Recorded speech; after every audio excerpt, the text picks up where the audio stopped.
देखिए व्यंग क्या होता है अभी बताया मैं। एक हाँ लाल बत्ती वाला ही तो पढ़ा देंगे। पहले लाल बत्ती जो है आगे मजा देती थी, अब आजकल लाल बत्ती को पीछे कर दिया है, क्या करें। इसलिए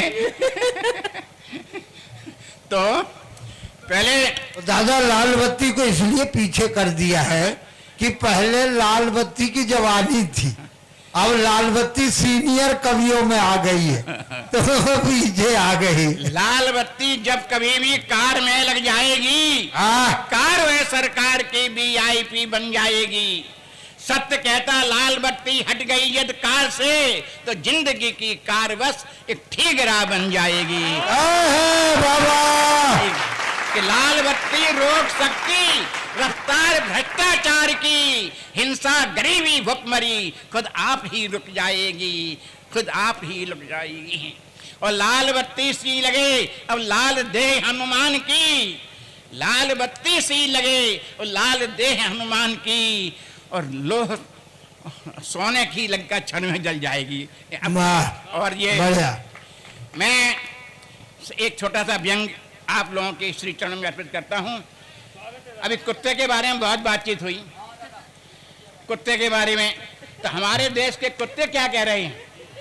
हमारे देश के लोगों कुत्तों ने ये पार्टी बना रखी है, कुतिया के बारे में जरूर बोलो। और कुत्तों ने अपना घोषणा पत्र जारी कर दिया है, जैसे और पार्टियां कर रही हैं अपनी बीजेपी और सपा बहुत सी पार्टियां। तो कुत्तों का घोषणा पत्र क्या है? देखिए सुनिए आप कि एक दिन भारतीय कुत्तों ने यह फरमाया कि मानव ने ही शासन पर अधिकार क्यों जमाया, कि जब किसके राज्य में झूठ चोरी बेईमानी और हिंसा का बोलबाला है, कहीं खून से लथपथ लाश मिलती है तो कहीं जलती रोज एक बाला है। वाह वाह, विदेशी एजेंट बनता है और अपना काला धन स्विस बैंकों में रखता है, जम्मू और कश्मीर में बेगुनाह पे चलाता है गोली, और भोपाल में जहरीली गैस की टंकी इसी ने ही खोली। कुत्ते भोपाल में जहरीली गैस की टंकी इसी ने ही खोली। ये अपनों से करता है विश्वासघात और देश के महत्वपूर्ण दस्तावेज उड़ाने में इसी का है हाथ। और कुत्ते कह रहे हैं अरे हमें तो यूं ही बदनाम कर रखा है और बलात्कार का ठेका इन्होंने ले रखा। अरे बदनाम कर रखा है और बलात्कार का ठेका इन्होंने ले रखा है। अरे बताओ हमने कब और किसके साथ की है गद्दारी? जब भी की है तो की है वफादारी। हम जिसका खाते अन्न उसे दगा नहीं करते हैं, और जिस थाली में खाते उसमें छेद नहीं करते करते हैं। अरे प्यारे देशवासियों और नौजवान साथियों, ध्यान देकर सुनो, अगले चुनाव में हम कुत्तों को ही चुनो।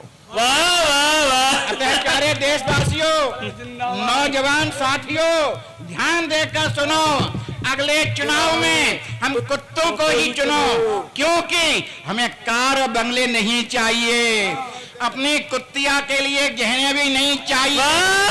क्या कह रहे? अपनी कुत्तिया के लिए गहने भी नहीं चाहिए, हमें नहीं चाहिए कोई परमिट या पट्टा, और न चलाना है हमें किसी शहर में सट्टा।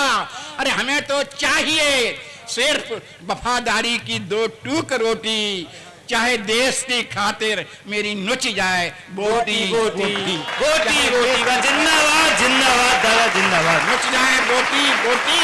अगर तुमने मुझे चुनकर यह मौका दिया तो मैं सूंघ सूंघ कर बताऊंगा किस किसने की है चोरी और किस किसने डाला है डाका।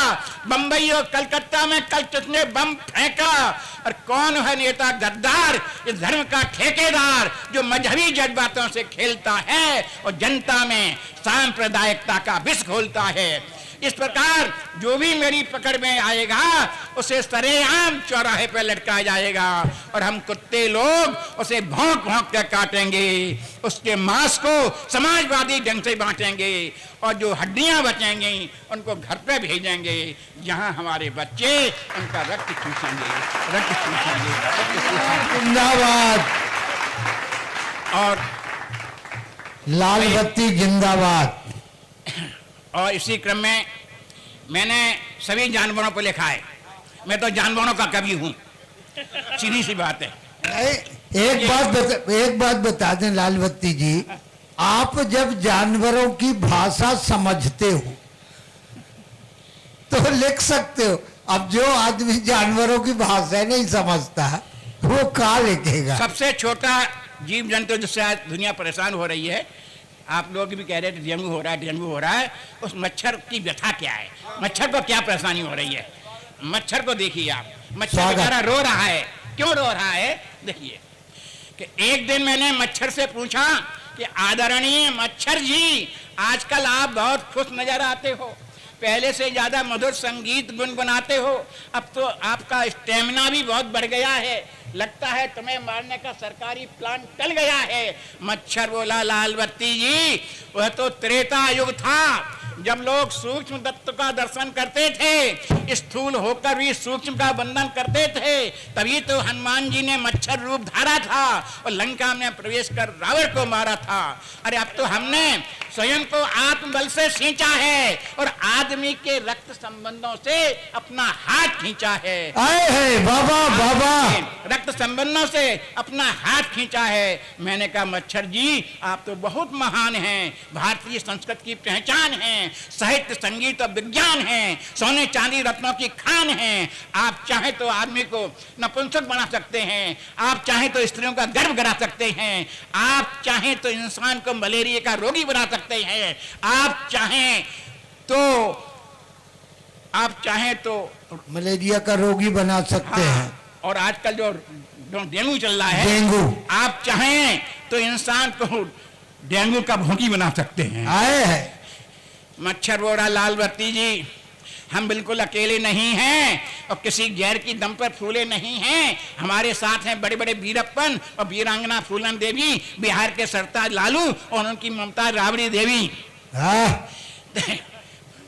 तभी मच्छरियों के अध्यक्ष ने मेरा कंधा थपथपाया और मेरा परिचय एक दूसरे बागी मच्छर से कराया। बोले यह तो बहुत ही निगोड़ा है, इसने तो महिलाओं को भी नहीं छोड़ा है। आए है बाबा, बाबा यह तो एक फिल्मी हीरोइन की ब्यूटी पर टूट पड़ा, तभी से इसमें इल्लू इल्लू का स्वर फूट पड़ा।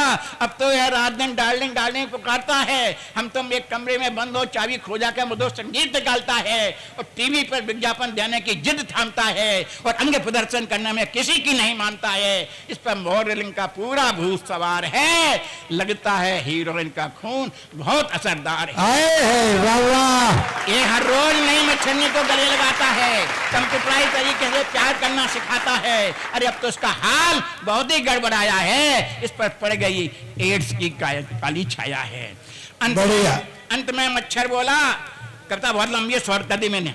अंत में मच्छर बोला, लाल बत्ती जी, अब आपसे मेरी एक ही प्रार्थना है कि मच्छर जात को कलंकित होने से बचाइए और इसमें आदमियत के प्रवेश पर रोक लगाइए, रोक लगाइए। पावनी ने कवियों के बारे में कहा, मैं भी, उन्होंने 2 पंक्तियां पढ़ी, मैं 4 पंक्तियां पढ़ता हूं कि लेखनी ही देश का श्रृंगार है, कभी आंसू कभी अंगार है, और लेखनी को बेचकर जो लिख रहा वो कभी कहाने का नहीं हकदार है, कभी कहाने का नहीं हकदार है, कभी कहाने का नहीं हकदार। बहुत सुंदर बात, जिंदाबाद। अरे वाह वाह, अरे बढ़िया दादा। और इसी क्रम में कि हाथ और परिहास लिखेंगे हम, सावन कजरी फाग लिखेंगे हम, और वक्त परायद अगर देश पर तो कविता में आग लिखेंगे। वाह वाह, जिंदाबाद। लिखेंगे। अरे दादा वाह, कविता में आग, क्या कहने। और हमारे अभी आदरणीय चतुर्वेदी जी ने कहा कि महाराणा प्रताप के बारे में कहा, मैं भी चंद पंक्तियां बोलता हूं। जी स्वागत है दादा। महाराणा प्रताप क्या थे कि रक्त रंजिता माटी कहती, हल्दी घाटी का संग्राम, और लड़े मुगलची स्वान सिंह से बनकर नमक हराम, और लहू लुहान था जिस्म मगर फिर भी थामे रहा लगाम, उस काल जयी राणा प्रताप और चेतक को सत सत प्रणाम। क्या कहने दादा, क्या कहने। वाह। और बेटियों के बारे में बात कही अभी, तो 2 लाइनें बेटियों के बारे में कह दें। जी बिल्कुल बिल्कुल, स्वागत है दादा, पढ़िए। फूल सी खिलकर महकती हैं बेटियां, फूल सी खिलकर महकती हैं बेटियां, और रोशनी बनकर चमकती हैं बेटियां। वह घर किसी गुलशन से कम नहीं यारो, जिस घर में मैना सी चहकती हैं बेटियां। वाह वाह, इस घर क्या कहने। आज हमारे देश की सबसे ज्वलंत समस्या है, उस पर 4 पंक्तियां कि भारत के पुनः विभाजन का षड्यंत्र नहीं चलने देंगे, और आतंकवाद की जड़ें यहाँ अब और नहीं फैलने देंगे, और बंग देश के बदले का सपना साकार नहीं होगा। भारत तो ज्यों का त्यों होगा, पर नक्शे पर पाकिस्तान नहीं होगा। वाह वाह, जिंदाबाद। नहीं होगा। माता की, भारत माता की, और वंदे वंदे मातरम, वंदे मातरम। और इसी क्रम में 4 पंक्तियां और कि जब ते माँ तो शारदा ने दीनी है विमल बुद्धि, तब से माँ भारती की आरती उतारता। क्या बात है। हमारी अंतरीप से समूचे कश्मीर तक भारत की भव्यता की गरिमा बखानता, और देश की अखंडता को खंड खंड कर रहे जो उन देशद्रोहियों को मैं भली बात जानता, और बाज नहीं आए हरकतों से पाक शासक, तो पाक को खाक में मिलाना में। वाह वाह वाह, क्या कहने दादा, जिंदाबाद जिंदाबाद।